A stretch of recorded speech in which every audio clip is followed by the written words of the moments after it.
नवरात्रि की उपासना सबसे पहले किसने करी थी? भगवान राम। अश्विन भगवान राम, अश्विन के नवरात्रि में भगवान राम ने 9 दिन तक कलश की स्थापना कर लंकाधिपति रावण को मारने के लिए मां जगत जननी की आराधना करी। भगवान राम ने मां जगत जननी की आराधना, मां जगदम्बा की आराधना। और कहते हैं मेरे राम ने प्रतिदिन मातृ शक्ति को निमंत्रण दिया और मां जगत जननी से विनती निवेदन कर कहा कि आपको प्रतिदिन आना पड़ेगा। इसलिए देवी भागवत में लिखा है कि नवरात्रि में एक दिन, जैसे प्रतिपदा है, पहला दिन है तो 1 कन्या का पूजन करो, द्वितीया है तो 2 कन्या का पूजन करो, तृतीया है तो 3 कन्या का पूजन करो, चतुर्थी है तो 4 कन्या का पूजन करो, पंचमी है 5 कन्या का पूजन करो, छठ है 6 कन्या का पूजन करो, सप्तमी है 7 कन्या का पूजन करो, अष्टमी है 8 कन्या का पूजन करो, नवमी है, जम के बोलो, 9 कन्याओं का पूजन करो। और अगर इस तरह से आप पूजन नहीं कर सकते नवरात्रि में तो 9 कन्याओं का पूजन एक साथ या तो अष्टमी के दिन या नवमी के दिन कर दो, या मध्य में बीच में भी आप कर सकते हो एक।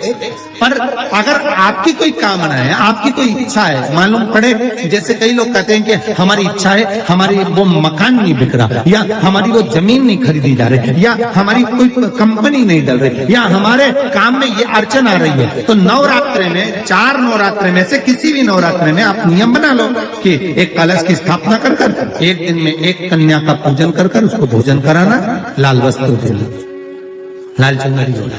दूसरे दिन में 2 कन्याओं का पूजन कर लाल वस्त्र ओढ़ाना, लाल चुनरी देना। तीसरे दिन में 3, चौथे दिन में 4, 5वें दिन में 5, ऐसे 7-9 दिन तक एक कन्याओं के क्रम को बढ़ाते आप उस पूजन का विधान प्रबल कर सकते। आज किसी का फोन था सुबह, तो कोई कह रहे थे कि हमें गुरुजी से बात कराओ, तो समीर जी ने बताया कि फोन आया था और वो बोल रहे थे कि हमें नवरात्रि में अगर मान लो कोई साधना करना हो तो कौन सी साधना करना चाहिए, हम किसकी आराधना करें, हम 9 दिन तक किसकी साधना करें। तो अगर बन सके तो देवी भागवत में सबसे सुंदर साधना यही है कि हम एक दिन में 1 कन्या के चरण धोकर पूजन कर उस कन्या को भोजन कराकर उसका स्मरण करें रहे।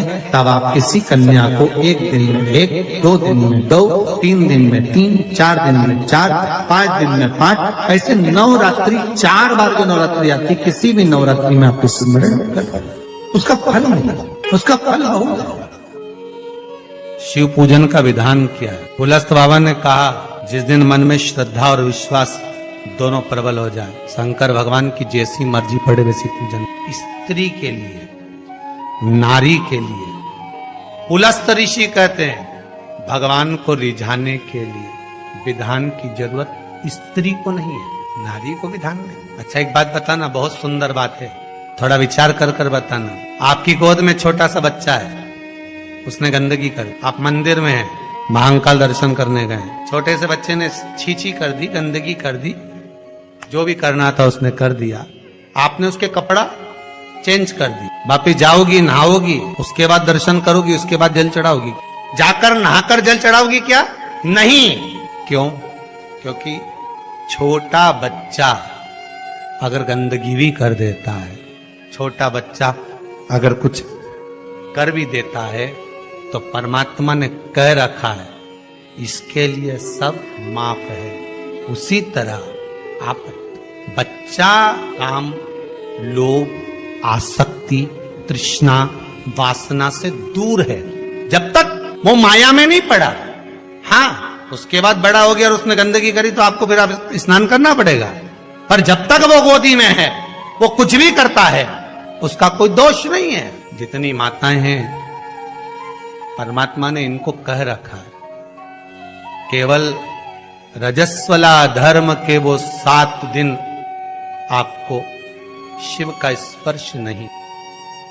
दूध चढ़ा रहे हैं शिव जी पर तो किस लिए चढ़ा रहे हैं? दूध चढ़ाने का तरीका क्या है, कैसे समर्पित कर रहे हैं? अभी दीदी ने कहा कि बीमारी पर, तो दूध चढ़ाने का तरीका बदल गया। आपने दोनों हाथ, एक हाथ में जल, एक हाथ में दूध रखा और तरीका बदला।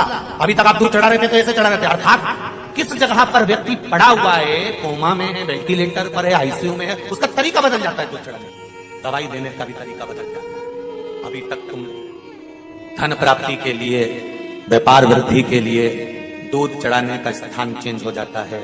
शिव जी को जब दूध चढ़ाया जाता है तो पहले जलाधारी पर चढ़ाया जाता है, उसके बाद शिवलिंग पर चढ़ाया जाता है, तो दूध कार्य करना प्रारंभ कर देता है, संपदा बढ़ाना चालू करता है। रोग मुक्ति के लिए जब भी दूध चढ़ाया जाता है तो जल और दूध की मात्रा बराबर करी जाती है। जब ब्राह्मण अभिषेक कराने बैठता है तो बाल्टी में जो जल पड़ा होता है उसमें थोड़ा दूध डाल देता है। आप क्या डालते हैं कि नहीं डालते? हमें नहीं। ब्राह्मण जब रुद्री से अभिषेक कराने बैठता है तो बाल्टी में रखे हुए जल में दूध डाल देता है। उससे पूछा कभी आपने कि महाराज जी आपने ये बाल्टी के जल में दूध क्यों डाला गया है? बाल्टी भरी हुई पानी की और उसमें थोड़ा सा तुमने दूध क्यों डाला है? तो ब्राह्मण बताएगा कि दूध और पानी मिलाकर शंकर जी का अभिषेक इसलिए करा जाता है कि जिस गोत्र का व्यक्ति अभिषेक कर रहा है, इस गोत्र के व्यक्ति के यहाँ अगर कोई रोगीला है, कोई बीमार है, कोई कष्ट भोग रहा है, तो अभिषेक करते करते उसका रोग मिट जाए, इसलिए जल में दूध मिलाकर चढ़ाया जाता है। कभी ब्राह्मण से पूछो तो जब घर में संतान की वृद्धि नहीं होती है तो 7 कुआं बोलते हैं, तुम्हारे यहाँ बावड़ी बोलते हैं, तालाब बोलते हैं, जो भी हो, जहां जल का स्रोत बना हुआ, जल का जहां स्रोत बना, जल का स्रोत से मतलब होता है कि जिस कुएं में या हेडपंप में या पानी जहां से आता रहता हो, ऐसे कुआं बावड़ी से 7 जगह से जल लाया जाता है। जब वंश प्राप्त नहीं होता, वंश नहीं बढ़ता, संतान नहीं होती, वंश की प्राप्ति नहीं होती, तब 7 कूप का जल लाकर ब्राह्मण देवता से कहकर रुद्राष्टाध्यायी से, रुद्री से अभिषेक किया जाता है। ब्राह्मण जब रुद्री से अभिषेक कराता है, एक एक कुएं का जल चढ़वाना चालू करता है और अभिषेक होने के बाद उसी जल का आचमन उस नारी को करा देता है जिसको संतान चाहिए। तो महाराज वंश की वृद्धि होना चालू है। जल का महत्व कोई समझे।